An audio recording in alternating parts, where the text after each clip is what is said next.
I never thought I'd see this when checking on my stepson. It started as a quiet concern, a mother's instinct nagging at me in the middle of the night. I had always tried to be a good stepmother to Ryan, even when he resisted my efforts. At 13, he was moody, withdrawn, and unpredictable, but I knew that came with being a teenager. I figured if I just kept showing up for him, if I just kept caring, he'd eventually let me in. But nothing could have prepared me for what I discovered that night. Eric, my husband, had always reassured me that Ryan was just going through a phase. "He'll grow out of it," he'd say whenever I mentioned how secretive the boy was becoming. "You worry too much." I wanted to believe that. I wanted to trust my husband's instincts as a father, but something about Ryan's behavior in the last few weeks didn't sit right with me. He had been sneaking around, whispering into his phone at odd hours, and shutting his laptop the moment I walked into the room. At first, I thought maybe he was just talking to friends, maybe even a girl he liked, but late at night, when the house was quiet and the only sound was the hum of the refrigerator, I would hear footsteps creeping down the hallway. That night, I woke up to the familiar creak of the floorboards outside our bedroom door. My eyes snapped open, and I turned to see Eric sleeping soundly beside me. The red glow of the clock on the nightstand read 12:37 a.m. My heart pounded as I listened closely. More footsteps, this time heading toward the stairs. Carefully, I slipped out of bed, making sure not to wake Eric. I tiptoed to the bedroom door and peeked out, just in time to see Ryan disappear down the stairs. A cold feeling settled in my stomach. Something about the way he moved, so cautious, so deliberate, made my chest tighten. I had to know what he was up to.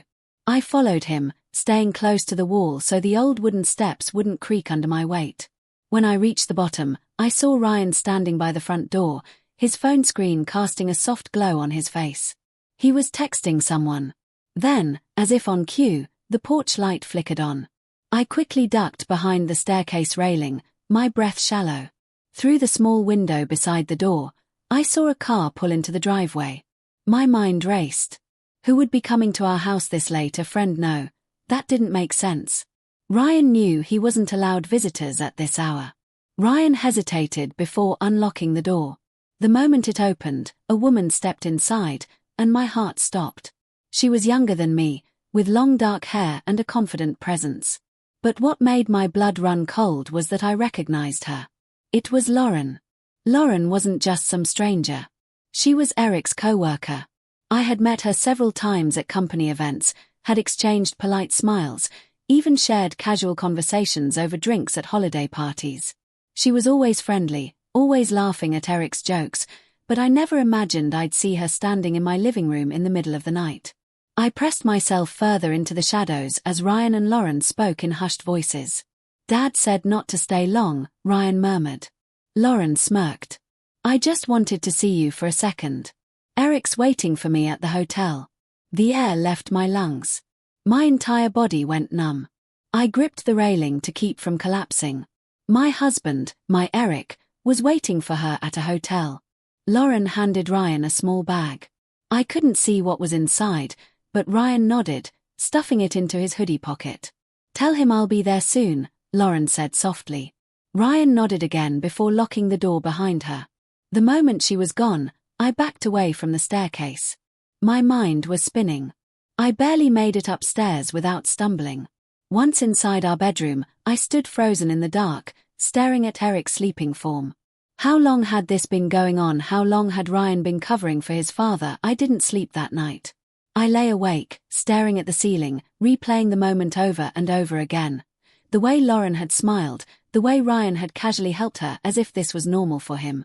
The betrayal felt like a knife in my chest, twisting deeper with every passing minute.